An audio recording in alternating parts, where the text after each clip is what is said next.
Well, welcome everybody to one of our November 2025 CE shorts. And this is Sarah Patterson. I'm the CE consultant for KDLA, one of them. And I have with me today Cathy Crum. And Cathy is going to tell me who she is because I don't actually know her. She's like the cataloging guru, but I don't know her actual. I'm actually the Technical Services Supervisor for the State Library. Yes. Which means I oversee cataloging and acquisitions. Yes, guru. Tack that on to the end. So today, Cathy and I are talking about romantasy, which is a blended genre, right? Mm-hmm. Subgenre of romance and fantasy. Yes. And Cathy loves romantasy, right? Is that right? I do enjoy romantasy. A little, yeah. All right. Yeah. So what romantasy do you read in particular? What do you like? Do you like dragons? I mean, they've got to have dragons, right? So what makes romantasy? It's got to have romance, love. Do they have to have a happily ever after? It depends on who you ask. Okay. If our patron services supervisor is her name is Debbie Hibbert, and she's really into romance. She loves romance, and she has always said, and I think according to the romance writers of America, it has to have a happy ending to be a true romance. To be a romance, okay. Yeah. So not just a love story. Right. Okay. So it's got to have... So we're not talking like Nicholas Sparks, okay? Do his characters... Somebody usually dies at the end. Okay, someone usually just dies. saying. So he's not romance, he's just a love story. It's just a love story. Okay. So we need a happy ever after, mm-hmm. and we need to have some kind of fantasy element. There has to be a fantasy element. Magic has to be involved at some form or fashion, whether that's as part of the whole plot or just like the background. Has to be in there. You see a lot of this actually in really older romance fiction. Okay. So if you're talking about like, I think, was it Jude Deveraux, who used to have some like going back in time, that type of thing, the whole time travel stuff that you used to see in a lot of like older romance. Okay, so we could even count a little bit of science fiction romance as like romantasy? Okay, so how long ago were those books written, would you say? Jude Deveraux's? So like the 90s or okay, so the 90s. The late 80s and early 90s or something. So if we had those books before, when do you suppose the term... Because romantasy, that's a new term really to me. Okay. So, I mean, essentially, there have been books similar to this, but not with the prevalence that we have today. Oh. It's not like the hot genre that it is now. Okay. So you're seeing a lot more of what I would call true romantasy, as opposed to romance fiction with a slight, fantasy basis in the background or something like that. Was there like my niece came to me a while ago and she's like, can you find romantasy for me? And she's like in 7th grade. I was like, what in the world is romantasy? Thinking she was like bananas, right? She's crazy. No. But it's a thing. It's a real thing. It is a thing. And I did not find anything for the record. But so if anyone's listening and you have any, 7th or 8th grade suggestions for romantasy, tell me all about it. But so was there like a book series or a specific book, would you say, that really kicked off? Because I know A Court of Thorn and Roses is considered romantasy, right? It is considered romantasy. So I couldn't say that there is an official book or series, but you're seeing a lot of it coming out now, especially things by Rebecca Yarros. She wrote the Dragons, I assume. I can't remember. I just know that she's got a series. Oh wait, is she the one? Empyrean. Yeah, with the kids dying off the building or whatever. Okay. I've never read any of Rebecca Yarros. Gotcha. Okay. Like Court of Rose and Thorns. Uh-huh. Was it Iron Flame? Is that the one with the dragons that fall in love with each other or something? There's like dragons. So people are going to be like, oh my gosh, these two. Always dragons. There's all dragons. Yes. I love dragons. I mean, I've loved dragons since starting to read Dragon Riders of Pern by Anne McCaffrey. Oh yeah, but that's not romantasy, right? That's just straight up fantasy. That's science fantasy. Oh really? Okay. Yeah. See, I have those books, but I've never read them. Oh, they're that good though. Then I enjoy them. Yeah. Okay. I enjoy them. Well, I'll give them a try. So what romantasy do you read? Right? Because you love romantasy, is that right? No, you don't. I enjoy. You enjoy it. I enjoy a wide variety of fantasy. So I have read some romantasy. I mean, I guess you could consider like The Apprentice to the Villain, although that is kind of like humorous. There is romantic tension in there. I just started reading the first one. So if anyone is listening, the Apprentice to the Villain is the one, I can't remember the author, but it's the one where the girl falls in love with the villain, right? She's his apprentice. She gets a job. It's really like if you had The Office meet fantasy. Okay. This is really what that series is like, and there's a lot of romantic tension between her and the villain. Okay. But it's really what drew me in was the humorous. There's a talking frog in it, right? He doesn't talk. Oh, he doesn't talk. He has signs. He holds up signs. He holds up signs where he writes, things on the sign. Perfect. But it's a lot of humorous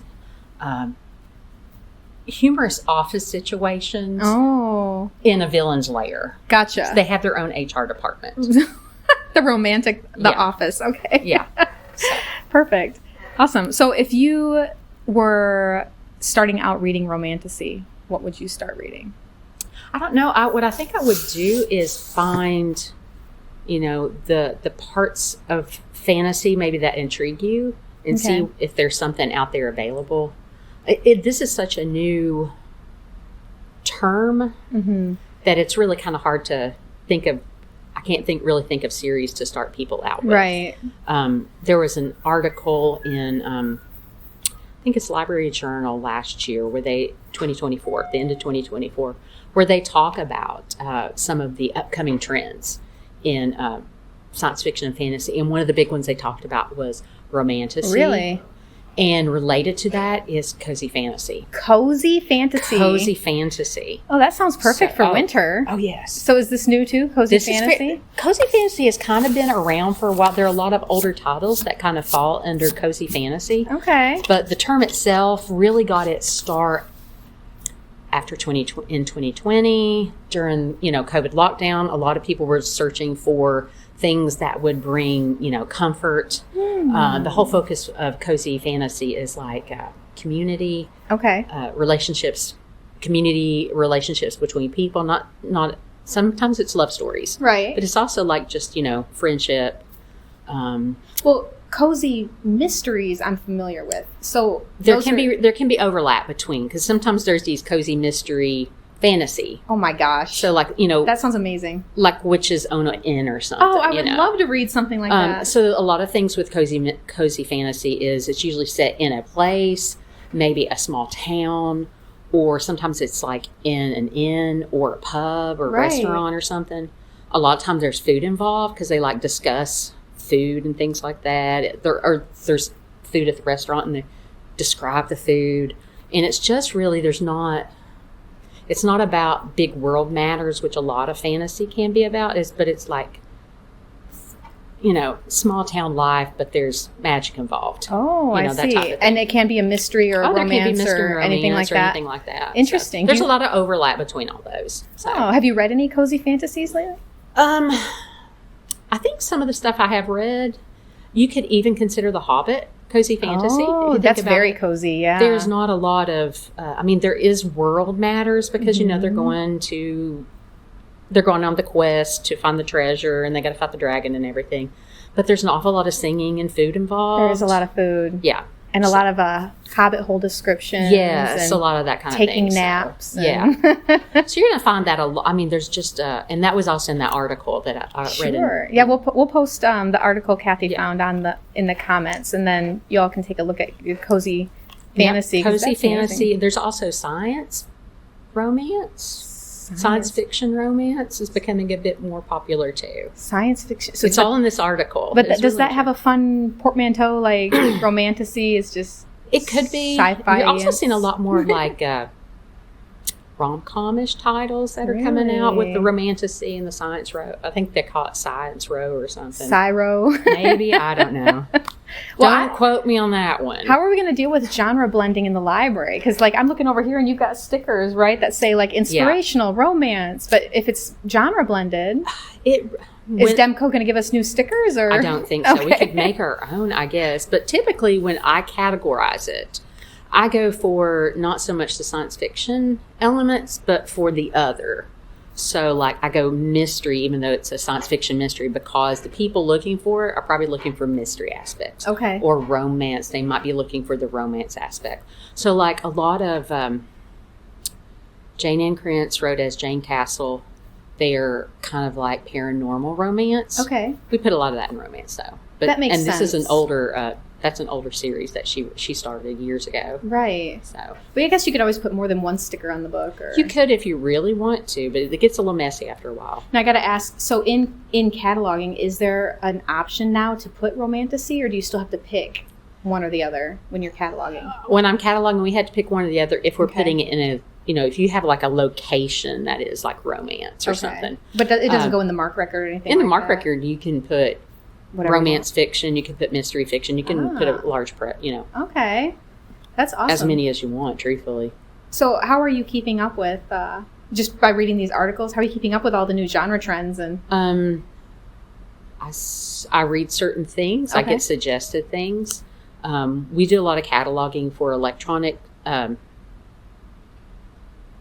items, like through Kentucky Libraries Unbound. Right. And I say, well, that looks interesting, and so I put my hold on it so I can check it out. And that's how you keep up with what's going on? That's how I discovered Assistant to the Villain, actually. Oh, really? It was not through anything else. It was just serendipity. I was cataloging the digital version. Huh, that's fascinating. Do we have that as a kit, Assistant to the Villain, yet? No. Not yet? No.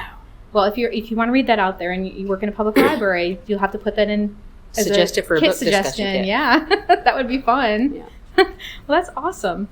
Well, I don't think I've ever heard of cozy fantasy. It's right? really, as I said, that term has only been around since about 2020. Well, I'm going to have to look that up. Mm-hmm. So, romantasy, cozy fantasy, science fiction romance, sci-ro. Yep. Okay. Are those the only new genres that you can think of? I think so. Okay. And those come in all formats, right? It doesn't matter if it's graphic novel. No, there's all kinds of stuff out there. Huh. Okay, so if you had one book to recommend out of any of those genres, those new blended genres, for the people listening, 10 months from now or whenever this finally gets posted online, what would you recommend to them? I would say Assistant to the Villain. Assistant to the Villain. Okay. So. You thought that was funny? I thought it was hilarious. Really? Okay. Yeah. Have you read the other 2 or 3? I don't know how many there are. I have. Have you? Oh, so you know how it ends? No, it's still going. It's still going? It's still going.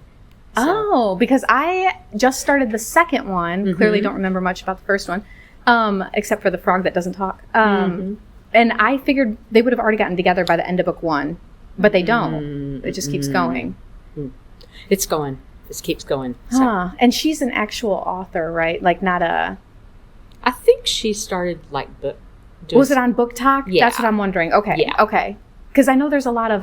what's it called when you write something like fanfic? Yes. Was she fanfic or did she create... I'm trying to remember the story behind that one, and I can't remember. I feel like you could genre blend anything with fanfic, right? Oh, yeah. Probably. Like Harry Potter, yeah, anything, and all kinds of stuff. Oh, yeah. Well, do you read fanfic? We're way off topic, but I love fanfic. Sorry. So no, it's fine. I used to at the dawn of fanfic. Okay. When the internet was... It was a baby. A baby. Okay, it shows you how my age right there. I was in college when all that started. Right. And what I was reading when I got on the internet for the first time was fanfic. Really? I didn't realize it had been around that long. Mm-hmm. Oh, yeah. There's some issues, though, because, a lot of the, like copyright. Mm-hmm. So a lot of people got their stuff taken down because of that at point. So, yeah. So, no, I read a lot of...